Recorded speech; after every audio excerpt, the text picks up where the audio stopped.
Could you imagine you're 3 days into a trial and they go, hey, there were some bullets found? What?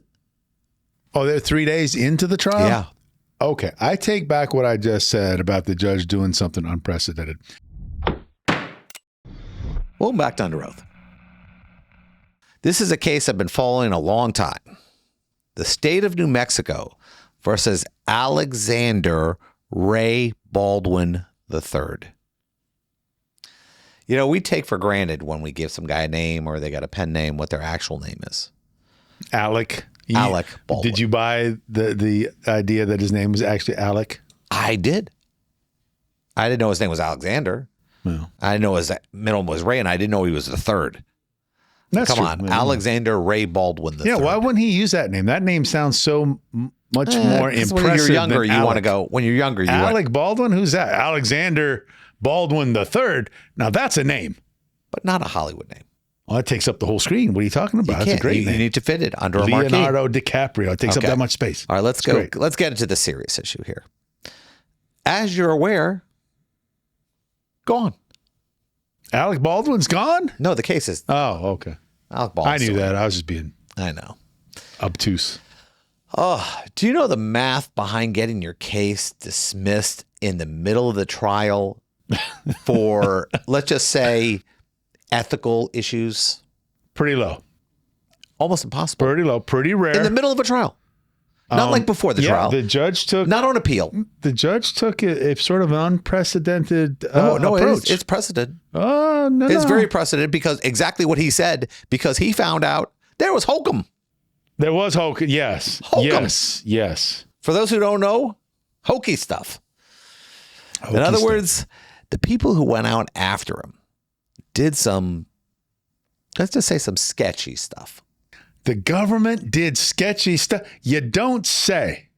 You don't say, Jeff. Oh, the state of New Mexico. A state I'm not licensed in. And you know what? I'm actually proud of that. Because if that hokum's happening, I don't want any business in there. One of my 18 states I'm not a member of. You're not proud that you're not a member of that I am proud to not be a member of a place that allowed this kind of hokum. And you know how they found out? They just happened to see it on video. Could you imagine you're 3 days into a trial and they go, hey, there were some bullets found? What? Oh, they're 3 days into the trial? Yeah.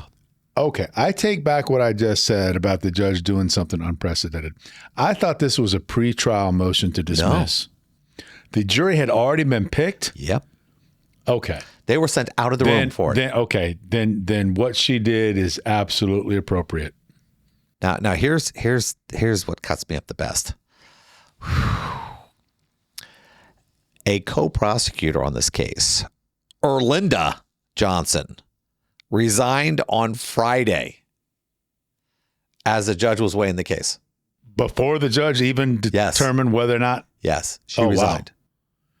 That if you're a defendant and during your case, one of the prosecutors resigns, on the scale of 1 to 10, Jeff, how much of an advantage is that for you as a defendant? Oh, I know something. 11, right? I know something's going on. Now, here's the thing. So that people know what happened. There was some evidence that was not provided to the defense. In fact, not only was it not provided, but the evidence was put into a separate case number so that even if the defense wanted to look for it, they couldn't have found it. And you know what prosecutors say when they don't want to turn evidence over. It's the same excuse. And somehow prosecutors become the dumbest lawyers on the planet because they claim not to understand the law. I didn't know this could be used for the defense. Exculpatory? I don't know what that word means. How could this possibly be exculpatory? Exculpatory. What that seems to be I don't know what the rules are in Arizona, but you couldn't do that, at least in theory. You can't Florida. do it there. You can't do it there either. Okay. Exculpatory, for people knows, is that any information that could be used or lead to information that could help out either side. Not that could hurt a side, but anything that could actually come into play or lead to something that could come into play. Now, every prosecutor, when they hide evidence, and look it up, every time he says, I didn't think it would be exculpatory, It's the same thing. That's what they say. I didn't think it would be exculpatory. Well, these are people who practice law and have handled hundreds of cases. And they say this nonsense. Thousands of cases. We don't want tens of thousands. We don't want prosecutors to act like every other kind of attorney there is, because every other kind of attorney there is supposed to be a zealous advocate for nothing but their client. We don't want that in prosecutors. We want prosecutors to actually get to the truth. They have to disclose everything that they know, not everything that they plan on using, everything they know about the case. Because it takes the freedom away from the person they're going after. You're not taking somebody's money. You're taking their freedom. In fact, they've already taken the armor's 18 months of the armor's freedom away. And this is information that the armor could have used in her case. Now, was that person convicted? Yeah. Convicted or pled? Convicted. Found guilty. 18 months. And now her attorneys are going, hold on. They kept this from us too. Yeah, of course. Important exculpatory evidence was purposely withheld by the state. That case is going to get dismissed too. Well, she's serving. She's in there right now. Well, and then she'll have a nice lawsuit for her time unlawfully detained. Maybe. See, the difference is this. Let's explain this case to people who don't understand. Alec Baldwin was on a set. He was handed a prop gun. It could have been real, but it's a prop on a set.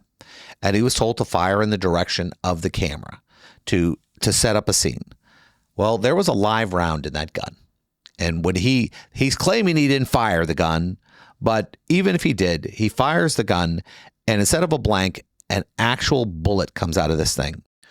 On a set, you have somebody called the armorer.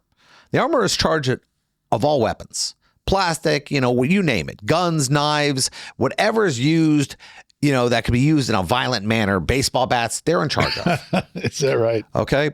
Now, on a set, there is absolutely no reason to have a live round. Of course not. Ever. Nobody's ever been killed on a set with a live round that came out of a prop gun. Blanks, yes. Blanks. Now, I can tell you a blank looks absolutely 100% different than a regular bullet. You can't mistake it.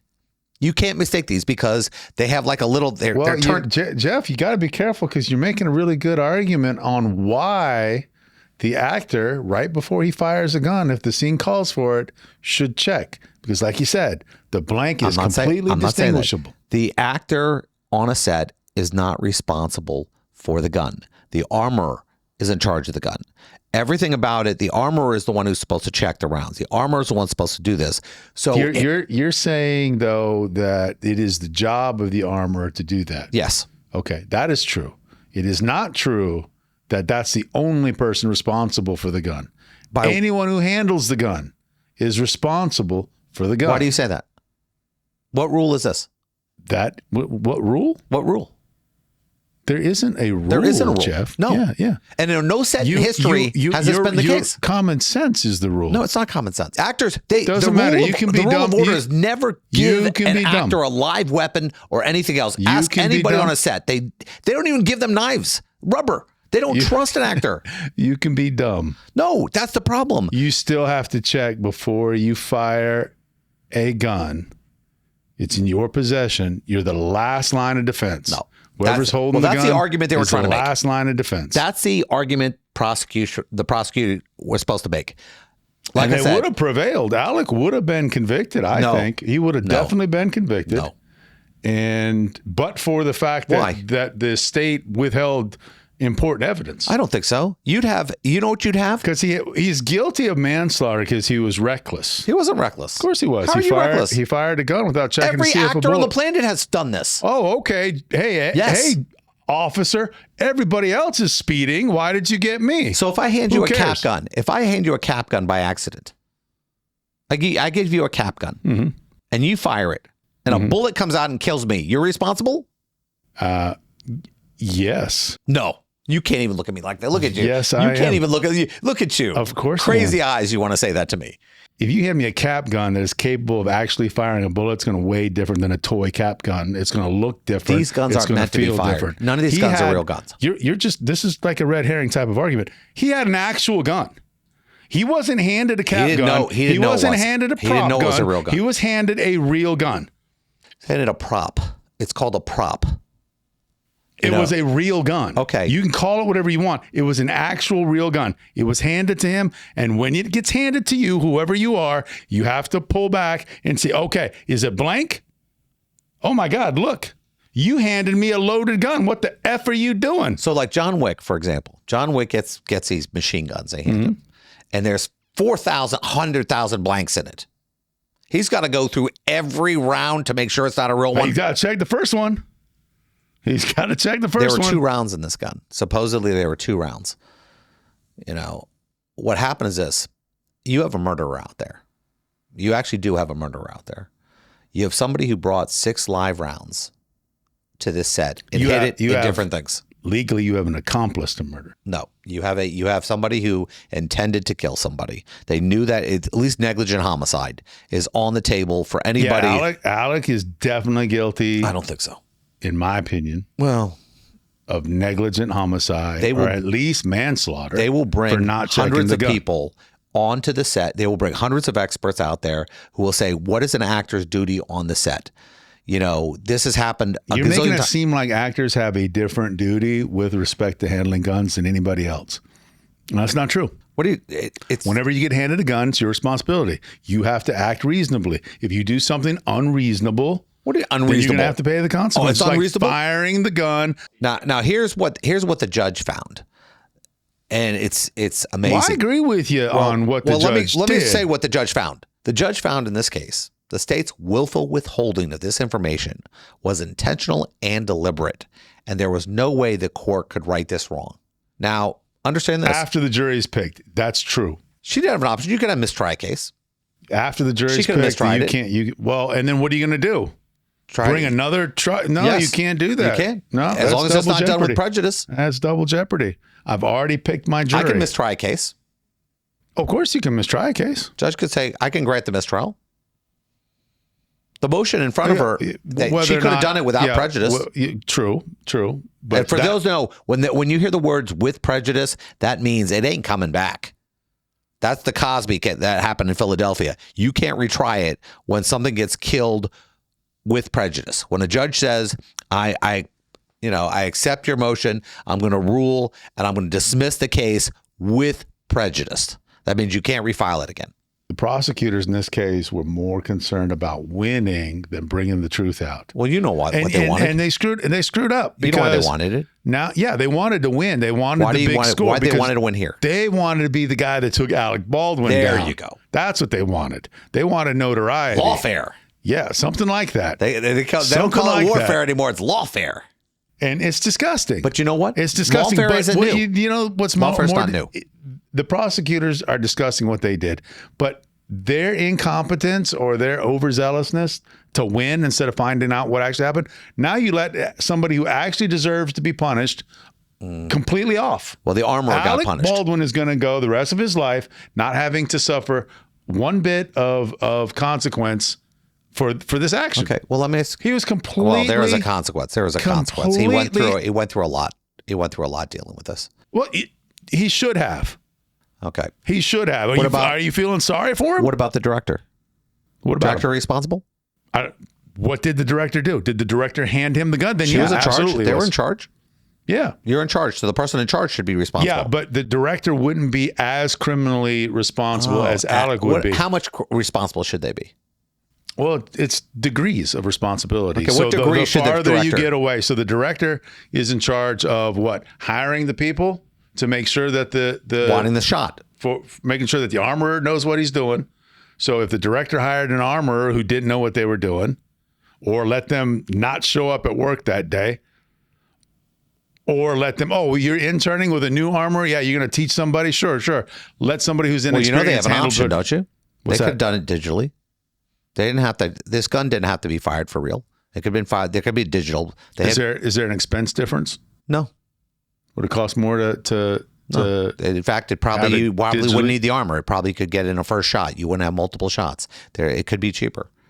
All right. So you know who's responsible? How about the person that says, I want you to shoot directly at the camera? Yeah, there's got to be a line. I don't disagree with you. At some point, it has to stop. Like you can't go all the way down. You can the go line. deep. Hey, whoever wrote it. Yeah, you're right. Whoever wrote it. Hey, you delivered the manuscript to me. You convinced me to film this movie.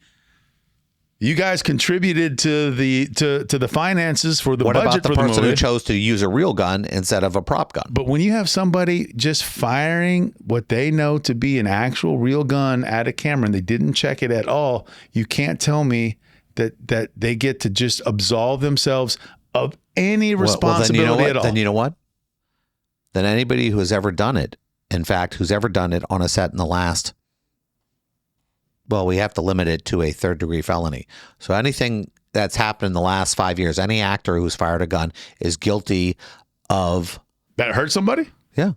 No, it didn't have to hurt somebody. I'm comfortable with that. It doesn't have to hurt somebody. Well, then what's the crime? Attempted. You can charge attempt. Well, no, attempt requires a specific intent to hurt somebody. No. I could do attempted accidentally... negligent homicide.